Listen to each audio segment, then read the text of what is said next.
Buenos días a todos y muchas gracias a la organización por darme la oportunidad de participar en esta jornada sobre un tema que desde Iberdrola pensamos que tiene un enorme futuro y también unas implicaciones regulatorias muy importantes. Yo voy a dar una visión un poco diferente de la que se ha dado hasta ahora, analizando no solo el análisis económico desde el punto de vista del consumidor, que estoy de acuerdo con los análisis que se han presentado hasta ahora, pero también voy a hacer un análisis desde el punto de vista del sector eléctrico o del bienestar general de la sociedad. Entonces, brevemente, una transparencia, definición de autoconsumo, para que sepamos, estemos todos de acuerdo en lo que estamos hablando, análisis desde el punto de vista del consumidor, desde el punto de vista del interés general, o sea, de la sociedad, introducción al concepto de balance neto y, por último, unas reflexiones finales y nuestras propuestas regulatorias.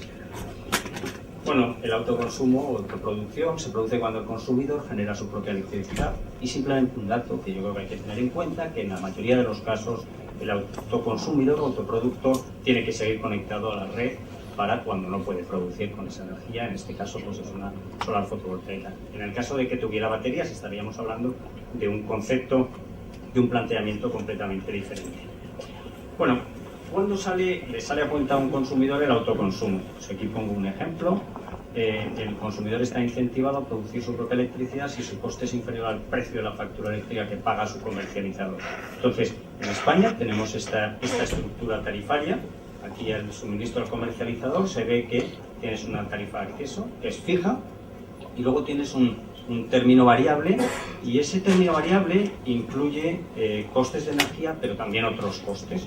Y por tanto, el autoconsumidor le sale a cuenta si pagando la tarifa de acceso, que es un término fijo, que esa la tienes que seguir pagando aunque no consumas, tu coste, aquí pongo coste variable, pero tu coste de generación es inferior al coste variable de la tarifa. Quiero decir, en este caso, si el coste variable son 6814, 148, pues si tu coste de generación es inferior a 148, en este caso 120, harías bien en autoproducir y, por tanto, autoconsumir.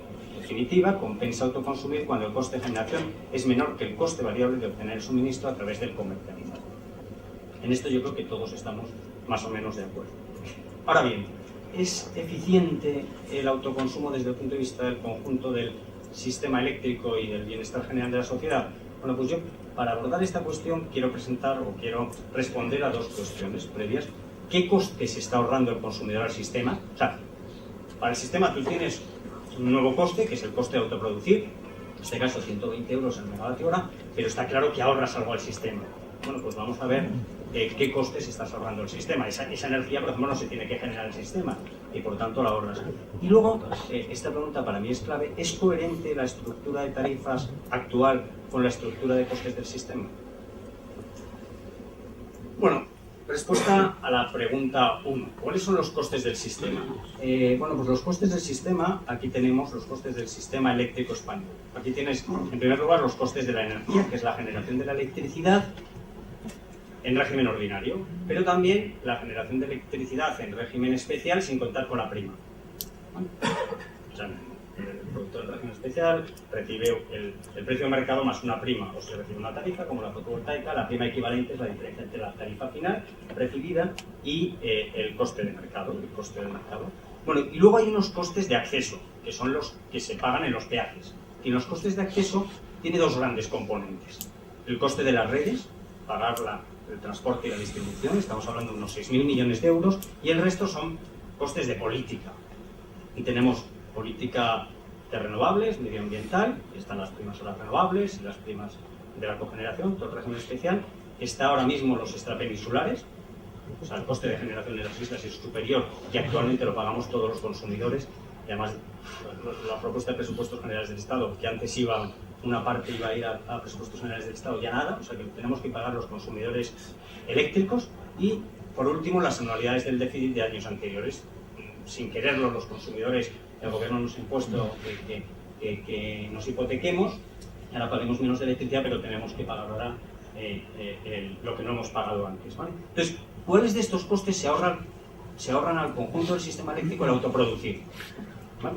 Entonces, ¿qué costes se ahorran? Esto es nuestro punto de vista. Pues la generación de electricidad por el sistema, que se sustituye por generación propia. Si hay un autoproductor que genera esa energía, pues a lo mejor un ciclo combinado pues ya no tiene que funcionar. Entonces se ahorra ese coste al sistema.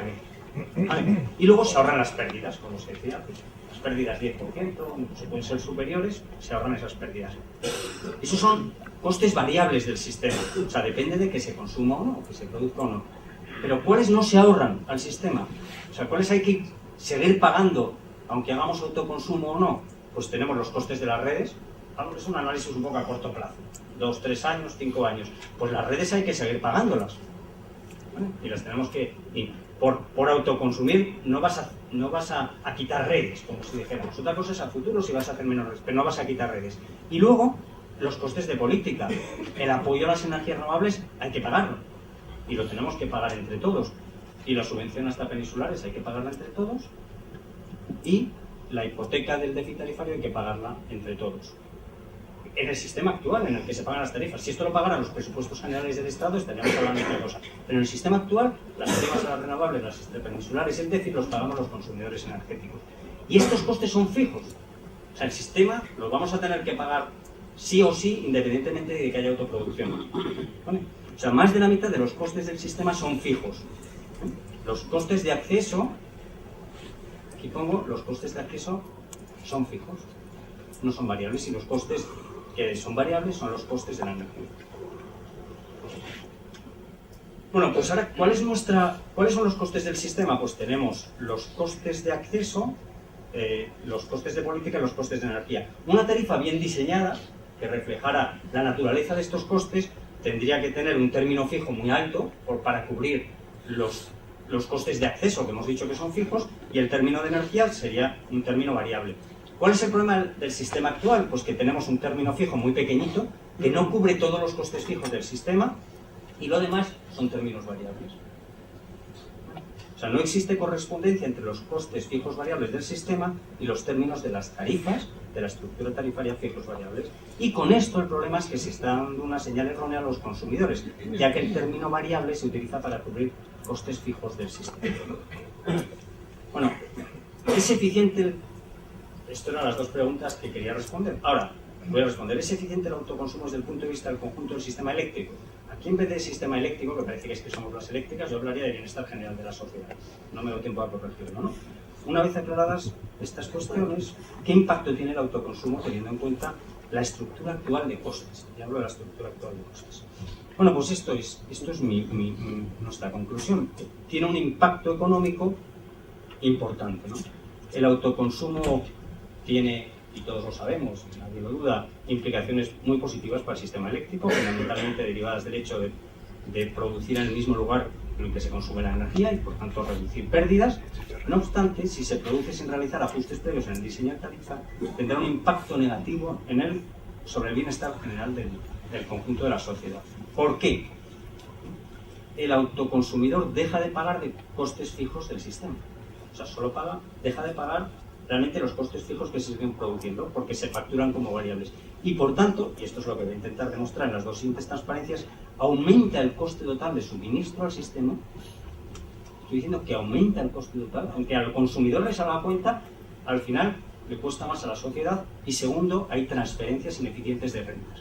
Antes, cuando preguntaba a la persona de BB qué pensaba en las eléctricas, con esto respondo, los costes estos no los pagará el autoconsumidor, pero los pagará otro consumidor, porque subirán las tarifas eléctricas del resto, porque los costes serán los mismos. Vale, esta es una transparencia un poco complicada, pero la he intentado simplificar, le he dado muchas vueltas, pero ¿por qué se produce un aumento de coste para el sistema? Bueno, aquí tengo dos análisis. El de arriba, el verde, es este de aquí, es el análisis, el coste para el consumidor. Esto ya lo hemos visto. Tenemos estos costes, de 172, si te abasteces a través del comercializador, pero si lo haces tú, si autoconsumes, pues te sale más barato, 144 euros. Sin embargo, ¿cuál es el coste para el sistema? Entonces, si nos mantenemos con el comercializador, tenemos un coste de 172, tenemos el 24, que es la tarifa de acceso. Esto es lo que le cuesta a la sociedad. Vamos a pensar a la sociedad. Un 24 de tarifa de acceso, 64 de tarifa de acceso de término variable y el coste de energía 84. En definitiva, te da un coste de 172. Sin embargo, ¿cuánto le cuesta a la sociedad si ese megavatio hora, ¿vale?, si ese megavatio hora se autoconsume o se autoproduce? Vamos a ver. Hay un coste que es, imaginemos que cuesta con fotovoltaica, o producirlo a 120 euros el megavatio hora. Y eso es un coste que lo está pagando el consumidor actual, ¿vale?, que lo está pagando el que autoproduce. Pero es que además se siguen manteniendo los costes fijos del sistema, porque hay que seguir pagando las renovables, hay que seguir pagando el extrapeninsulares, el déficit y las redes. Y por tanto, tenemos 120 más 64 más 24, pues nos sale un coste 36 euros superior al coste de suministrarlo con la red. Claro, para el consumidor está viendo que le sale más barato, pero para el conjunto de la sociedad le sale más caro. O sea, si yo he hecho el número esta mañana, si hubiera 100 teravatios hora producidos con el sistema a través del sistema actual, tendríamos un coste de 172 multiplicado por 100. Nos saldría 17.200 millones de euros. Si esa misma energía a un coste de 120 euros la fotovoltaica lo producimos con autoconsumo, ¿cuál va a ser el coste para el conjunto de la sociedad? Va a ser 120 multiplicado por toda esa energía más 24 más 66 multiplicado por toda esa energía. O sea que a la sociedad no le costaría 17.200 millones, sino 20.700 millones. Yo sé que es un poco así difícil, pero yo estoy luego a explicaros estos números, ¿no? Y luego, ¿cuál es el segundo efecto? Yo aquí he intentado demostrar que aumenta el coste para el conjunto de la sociedad. Y luego hay una transferencia de costes entre consumidores. Ahora nosotros tenemos unos costes fijos de redes, de política energética, vertebración territorial, por las islas y de déficit, de 17.000 millones de euros. Y ahora mismo los pagamos todos estos que estamos, sonrientes he puesto, no estamos sonrientes porque lo tenemos que pagar, ¿vale? Y entonces, imaginaros que nos sale a 100 euros el megavatio hora. Ahora, se fomenta el autoconsumo, todos estos son costes fijos. Entonces, se fomenta el autoconsumo y estos sí, los de Margarita, están contentos porque pagan menos. ¿Vale? Antes pagaban 172 y ahora solo pagan 144. Entonces, pues están contentos. Pero ¿qué pasa? Que los 17.000 millones de euros hay que seguirlos pagando. Entonces, veis que aquí ya no tienen carácter suficiente porque son menos. Imaginamos, yo que no sé si voy a con el sistema que autoproduciría, pero yo creo que no lo voy a hacer, pero si no lo hiciera, pues antes, imaginaros que pagara 100 euros el megavatio hora en mis tarifas de acceso, pues ahora voy a tener que pagar 120. Aquí sí que se produce una transferencia. O sea que los autoproductores o autoconsumidores están muy contentos, pero los que se quedan pues no están tan contentos.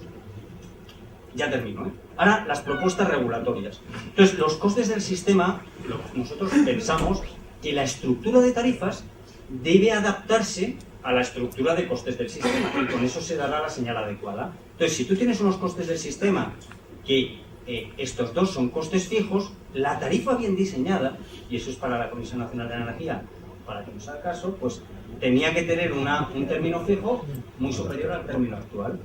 Y en cambio debía tener el término de energía, debía ser variable. ¿Cómo es la tarifa actual? Pues casi todo variable y muy poco fijo. Entonces, nuestra primera propuesta, un cambio en la estructura tarifaria para que dé la señal adecuada. Si no hay ese cambio de estructura tarifaria, pues lo que proponemos es que se tenga que pagar, el autoconsumidor tenga que pagar una tarifa de respaldo. ¿Y cuál sería la tarifa de respaldo? Aquella que corrige la ineficiencia actual, o sea, que pague los costes fijos del sistema, que repito, si no, lo van a tener que pagar otros. O sea, que a las eléctricas eso da igual. O sea, el problema es que los otros consumidores van a tener que pagar. Entonces, ya veo que esto genera debate. Pues ahora queda lo peor, o sea, lo más interesante, ¿no? Vamos a ver. Yo he oído a algún fotovoltaico y gente con mucho criterio decir, después de que yo les soltara esta chapa y estuviéramos pues 2 o 3 horas hablando, estoy diciendo, venga, me has convencido, imagínate que tenemos que pagar una tarifa de respaldo. Entonces, dice, lo que pasa es que entonces no me salen los números. Y como tengo el Real Decreto Ley 1/2012 que prepara esto, pues nosotros necesitamos una solución. Y yo estoy completamente de acuerdo. O sea, la solar fotovoltaica tiene que seguir invirtiendo los próximos años. Y entonces dice, bueno, pues vamos a ver. Ahora mismo, en vez de aplicarme una tarifa de respaldo tan alta, menos de 50 euros el megavatio hora, aplícame la más baja. Y en vez de 50, pues que sean 20 euros el megavatio hora. Y lo que hacemos es, para los megavatios fotovoltaicos que se instalen el año que viene. Dice, ¿y cómo?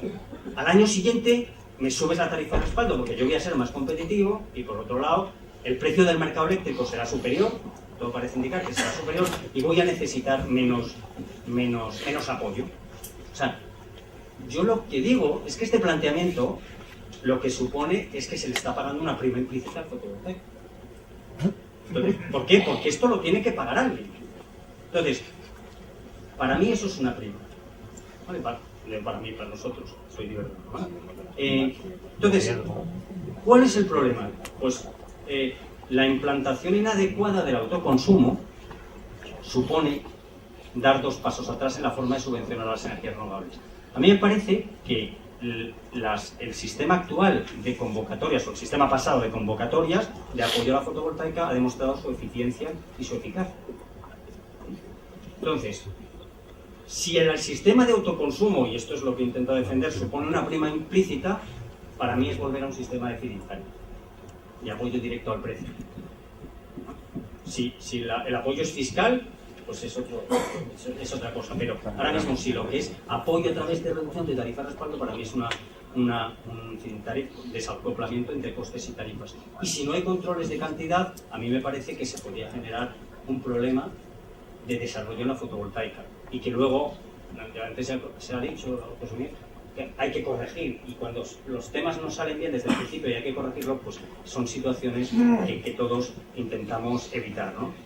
Entonces, ¿cuál es nuestro sistema actual? Que si se quiere apoyar la fotovoltaica, que a mí me parece muy bien, vamos a volver, y yo estoy estudiando la posición de Urbán, vamos a volver al sistema de convocatorias y vamos a poner unos objetivos, los que sean, con unas primas y un sistema que ha funcionado, donde se ha visto que se consiguen los objetivos y además con reducción de costes pues espectaculares, ¿no? El balance neto, solamente una cosa a decir, porque a mí lo más importante es el autoconsumo, para mí el balance neto es segunda derivada. Entonces el análisis de balance neto debe considerar al menos 2 cuestiones. Primero, equilibrio demanda-producción del sistema.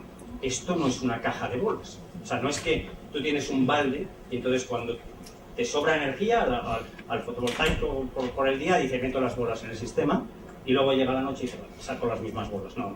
El sistema tiene, no se queda almacenada y luego se recupera, sino que el sistema pues, se tiene que adaptar y luego cuando necesitas las bolas, pues hay centrales que tienen que estar dispuestas o preparadas para funcionar y eso puede tener un coste. Y en segundo lugar, yo creo que es un tema importante, el distinto valor de la energía en cada momento. No es lo mismo dar la energía en un momento y recibirla en otro, porque la energía tiene diferente valor pues por las mañanas, en la hora punta, y esto puede generar transferencias aleatorias entre consumidores y comercializadores. No digo que sean buenas o malas para el comercializador o para el consumidor, pero pueden ser aleatorias, depende mucho de la tecnología con que se genere. Reflexiones finales y mis conclusiones. El autoconsumo es eficiente cuando el coste de producir es menor que los costes que se está ahorrando al sistema.